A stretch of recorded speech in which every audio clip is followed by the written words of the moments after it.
Family condition ऐसी है ना, मतलब मेरे पापा है नहीं। कितने मॉक टेस्ट लगाए होंगे आप मेंस के लिए? रवि जी, मॉक टेस्ट का आप एनालाइज कैसे करते थे? हर एक एग्जाम से पहले मैं ऐसे करता था कि एक दो हफ्ते में ना जो नोट्स बनाए हुए एक बार तो रिवाइज कर ही देते हैं। कभी भी कोई चीज में नहीं होता है ना, हताश नहीं होना है। इस बार आपके भाग में था इनकम टैक्स इंस्पेक्टर बनना। हेलो, नमस्कार सर। नमस्कार नमस्कार, कैसे हैं? बढ़िया है सर, बहुत बढ़िया। चलिए, बहुत बहुत बधाई हो रवि जी, आप इतने कम उम्र में इनकम टैक्स इंस्पेक्टर बन गए। और बताइए कैसा लग रहा? सर अच्छा ही लगता है वो तो सर। अच्छा ही एग्जाम क्लियर हो गया सर। चलिए, क्या रैंक बन रहा है आपका? रैंक मेरा ऑल इंडिया रैंक अभी जो लिस्ट आई है उसके हिसाब से तो 539। वाओ, 539। और एज क्या हो रहा है आपका? मेरी 24 इयर्स है अभी फिलहाल एज। और वाह, मतलब 24 में आपने इतना अच्छा रैंक दिया। ये कौन सा अटेम्प्ट था आपका? ये मेरा फर्स्ट ईयर अटेम्प्ट था। मतलब ग्रेजुएशन को तो मेरे हो गए वैसे 2 साल है। अच्छा। 2 साल, लेकिन फिर मैं क्योंकि मतलब फैमिली कंडीशन ऐसी है ना, मतलब मेरे पापा है नहीं तो। अच्छा, पापा नहीं है। अच्छा अच्छा, हाँ। जी, तो मुझे कमाना भी पड़ता था, तो इस कारण मतलब 1 साल तो मैंने ग्रेजुएशन के बाद कहीं मतलब प्राइवेट काम किया है कोई दुकान पे। अच्छा, दुकान पे काम किया, प्राइवेट काम? हाँ जी, मतलब जैसे सीएससी सेंटर और ये फोटोकॉपी वगैरह की नहीं होती, हाँ हाँ। तो वहाँ पे काम किया है। तो उसके बाद फिर मतलब मेरे छोटे भाई की जब ग्रेजुएशन हो रही थी तो वो ग्रेजुएशन कंप्लीट करने के बाद सीधा बैंकिंग की तैयारी लग गया था। ठीक है। तो फिर उसी ने मुझे बाद में मोटिवेट किया कि मतलब मुझे भी सरकारी जॉब के लिए पढ़ना चाहिए। तो इसलिए फिर मैं लगभग दिसंबर में फिर तैयारी करने लगा 2024 में। अच्छा, छोटे भाई किस पोस्ट पे हैं? मेरा छोटा भाई अभी फिलहाल वो IBPS PO का एग्जाम क्लियर किया है जो इस ईयर वाला ही। अच्छा अच्छा, इस बाल वाले में। हाँ, अभी रिजल्ट आया था उसका जनवरी में और अभी मार्च में उसकी होगी ज्वाइनिंग। मार्च में होगी। और घर में कौन कौन है आपके?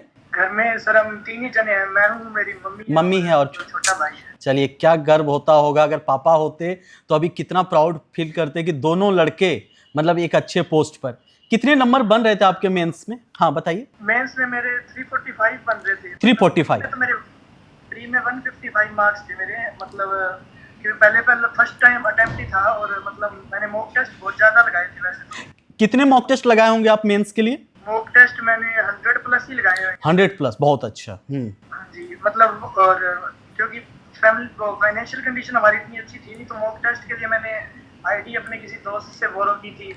और मतलब बैचेस वगैरह भी मतलब मैंने कोई बैच तो खरीदा नहीं। एक साल का बैच जैसे जीके के लिए होता है। हाँ। वैसे तो वो भी मैंने अपने दोस्त से ही बोरो लिया था। अच्छा अच्छा। बाकी मैंने वैसे तो अपना यूट्यूब चैनल बनाने की वो किया है, उसमें अच्छा, बहुत अच्छा। उसमें थोड़ा बहुत बता रखे हैं अपनी जर्नी वगैरह का। हाँ हाँ, बहुत अच्छा। तो उसी तरह मतलब जैसे हम करते ही हैं, तो मैंने वो देखा ना अपना अटेम्प्ट करने के बाद कोई आंसर किया कि उसके हिसाब से मार्क्स प्री के। तो मेरे 130-40 मेरे को लगा था इतने बन जाएंगे। मैंने ज्यादा चेक नहीं किया था आंसर की से, मतलब पहले ही ये लगा था एग्जाम दे के आने के बाद आंसर की आई तब मेरे 140 बन रहे थे। अच्छा। और फिर उसमें कुछ करेक्शंस होनी थी, तो फिर वो 155 लगभग मतलब बन गए वगैरह। हाँ। तो मतलब प्री में तो पहले तो मैं निराश ही हो गया था। मुझे नहीं लगा था मेरा प्री क्लियर होएगा, पर क्योंकि यूट्यूब पे भी मैंने और बच्चों का देखा ना, हाँ, तो सभी मतलब ऐसे निराश ही थे। सभी का बहुत मतलब बुरा ही हुआ था कि वेंडर चेंज का ऐसे इशू वगैरह हुआ था ना। प्री हो गया जैसे तैसे। फिर प्री के बाद इंग्लिश पे ज्यादा फोकस कर दिया मैंने पढ़ाई करने ठीक। का। हाँ। और फिर धीरे धीरे मॉक्स वगैरह देके मतलब स्कोर इम्प्रूव हुआ। 345 मार्क्स आए मेरे में। हाँ, बहुत अच्छा है। और सबसे बड़ी बात है कि आपने बहुत कम समय में बहुत अच्छा रैंक भी दिया। और क्या मतलब आपने पोस्ट प्रेफरेंस में सबसे पहले क्या रखा था? Income tax? क्योंकि मतलब मैं ओबीसी से बिलोंग करता हूँ ना। हाँ। तो मतलब मेरे कंप्यूटर में सभी के 80 मार्क्स थे, तो मेरे भी मतलब पूरे मार्क्स थे कंप्यूटर में। ठीक है। नॉन सीपीटी के लिए तो एमईए और जीएसटी तो मुझे मिलना ही नहीं था। अंडर 500 रैंक आ रही थी, तो वैसे तो बाकी एमईए मिल सकता है, पर कंप्यूटर में तो मार्क्स नहीं। तो फिर वो मैंने उसका ज्यादा मेरे को वो भी नहीं था, क्योंकि मेरे को पहले तो पता ही नहीं था कि कौन सी पोस्ट होती है। ऐसे पोस्ट प्रेफरेंस वगैरह ही भरना होता है। हाँ, सही बात है। और ये फर्स्ट अटेम्प्ट में तो क्या ही पता होता है। नहीं नहीं, फिर भी आपने बहुत अच्छा किया। लेकिन एक चीज मुझे बताइए, जैसे आपने वैसे भी टॉपर्स की पहली पसंद पिछले अगर मैं 4-5 साल से बात करूं तो हमेशा से इनकम टैक्स भी रहा है। ऐसा नहीं, बहुत कुछ बच्चे एमई भी लेते हैं, लेकिन ज्यादातर बच्चे टॉप 10 में भी जो रहते हैं वो इनकम टैक्स की तरफ भाग जाते हैं, ज्यादातर बच्चे। मैंने देखा इस बार भी हाँ, हर साल। तो मतलब मैंने तो इसीलिए वो भरा था, क्योंकि मतलब जब से सीजीएल का नाम सुना था ना, मुझे तो बस इतना ही पता था कि इनकम टैक्स नहीं लगती है इससे जॉब के। बाकी डिपार्टमेंट का तो मेरे को बाद में पता चला जब मैंने पोस्ट प्रेफरेंस की गाड़ियों को हाँ टेस्ट ली ना सबसे, हाँ तब मेरे को पता चला कि इससे भी पावरफुल पोस्ट है, जैसे ईडी वगैरह, सीबीआई वगैरह, ये CBI पता चला। हाँ। नहीं नहीं लेकिन सीबीआई मैंने अपनी लिस्ट में भरा ही नहीं, मैंने वैसे 12 ही क्वेश्चन भरी थी अपनी प्रेफरेंस, और मुझे लगा था कि मतलब फर्स्ट प्रेफरेंस ही मिल जाएगी। वैसे तो फर्स्ट मैंने एमईए डाली थी। अच्छा ME डाले थे। एमईए और जीएसटी इसलिए डाली थी मैंने कि वो सोचा था कि अगर कुछ कह रहे थे बोनस हो जाएगा, तो मैंने ये सोचा कि बहुत सारे बच्चे वैसे फेल हैं कंप्यूटर की वजह से, तो बोनस हुआ अगर कंप्यूटर में तो फिर जोन में बहुत चक्कर पड़ जाएगा मेरा। हाँ इसलिए मैंने सोचा कि अगर बोनस हुआ तो जीएसटी मिल जाएगा, हाँ बोनस नहीं हुआ तो इनकम टैक्स मिल जाएगा। वैसे फर्स्ट प्रेफरेंस तो हमेशा से इनकम टैक्स ही थी, और यही मतलब यही है। फर्स्ट तो वैसे ही कंप्यूटर की वजह से फुल होनी थी, हाँ तो मतलब फर्स्ट प्रेफरेंस इनकम टैक्स तो वो मिल गया। फिर जोन का भी मैं देखा होने से पहले मैंने हाँ। यही देखा कि जोन में कितना दूर पड़ता है। और रवि जी ये बताइए, जैसे कि आपका ये पहला अटेम्प्ट में था, मैथ्स में मेंस में कितने नंबर आए थे मैथ्स में? हाँ, सबसे कम स्कोर मतलब डिसअपॉइंटिंग स्कोर तो मेरा मैथ्स में ही है। ये शायद इसी वजह से है कि मैंने ना मतलब अलग अलग टीचर से हाँ मैंने बताया भी है हाँ। मतलब अपने चैनल पे सब कुछ कि जैसे जैसे। और इंग्लिश में इंग्लिश में सबसे बेस्ट स्कोर लगा मेरे को, क्योंकि इंग्लिश में बहुत पढ़ता था। हाँ और इंग्लिश में सर आप मानोगे नहीं, मैं मेरा सोर्स क्या था इंग्लिश में, मैं ChatGPT से पढ़ा। अच्छा हाँ मतलब ना मैंने 1500 वर्ड ChatGPT से पढ़े हैं, और एडिटोरियल जो आते हैं ना, तो उनसे मेरी रिवीजन होती थी। अच्छा अच्छा, बहुत अच्छा। एडिटोरियल से 131 आए, 131 एक क्वेश्चन गलत हुआ। अच्छा, एक क्वेश्चंस गलत हुए थे। हाँ जी, वैसे बैकग्राउंड ही था तो इंग्लिश में ज्यादा प्रॉब्लम हुई। तो आपका ग्रेजुएशन कौन सा सब्जेक्ट से था? ग्रेजुएशन मेरा कंप्यूटर एप्लीकेशन से था। अच्छा, ये की है मैंने, इस वजह से ना मैंने कंप्यूटर पे कंप्यूटर में कितने सवाल सही किए थे आप? कंप्यूटर में मेरे शायद 7 या 8 सवाल सही थे। 8 सवाल थे। 8 सही थे और कुछ नेगेटिव हो गए, तो मतलब 15 मार्क्स आए, और ओबीसी को पूरे 15 ही चाहिए। 15 फाइनल रिजल्ट नहीं आया था ना मेरा, तो कंप्यूटर पे हूँ, एक आता ही माइनस किया तो। बाकी इस बार तो कंप्यूटर फुल लक बेस था। लक बेस था इस बार तो, पूरा लक बेस था। रवि जी, मॉक टेस्ट का आप एनालाइज कैसे करते थे? हाँ, मॉक टेस्ट मैं बताता हूँ आपको। तो मैंने ना 2 नोटबुक्स बना रखी थी, एक मैथ के लिए और एक जीके और जीके।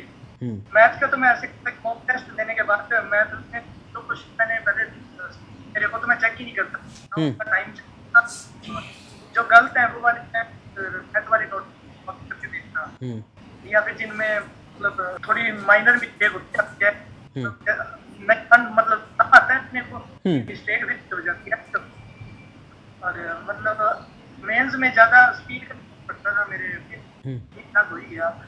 और जीके के लिए तो मैं मतलब जो भी मॉक टेस्ट लगाता ना, मैं कोई भी लाइन नहीं दिखती या कोई भी क्वेश्चन नया दिखता, बस सारा का सारा उस नोट में डालता।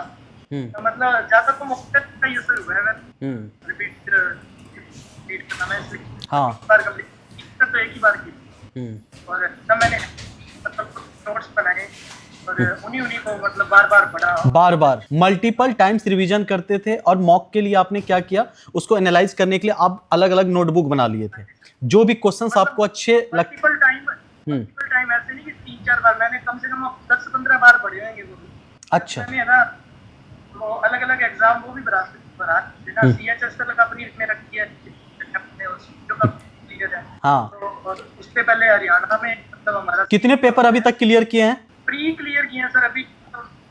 एनटीपीसी का था मेरा फर्स्ट गवर्नमेंट एग्जाम का। ठीक है, एनटीपीसी वाला। 25 वाला, हाँ 25 भरा था, ये 26 तो भरा ही नहीं मैंने। हाँ ठीक है। रिजल्ट आ रहे हैं क्योंकि उसके मतलब उसमें कंपटीशन की वो कट ऑफ वगैरह इतनी सरप्राइज होती है, तो वो कर दिया मुझे। तो एनटीपीसी का प्रीलिम्स हुआ था आपका? नहीं हुआ।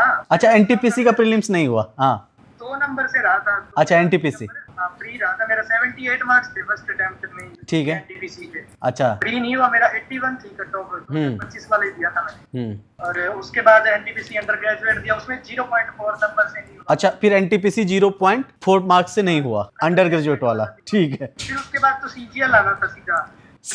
हाँ, तो फिर सीजीएल प्री में जैसे तैसे हो गया, मतलब ऐसे लग तो प्रॉपर ऐसे फुल क्लैरिटी भी नहीं थी, और मतलब इतनी तक नहीं हुआ था, हम कंफ्यूज था, हो गया वो प्री। उसके बाद मेरा हरियाणा में सीईटी का एग्जाम होता है, उसके बाद फिर हमारा वो था CHSL?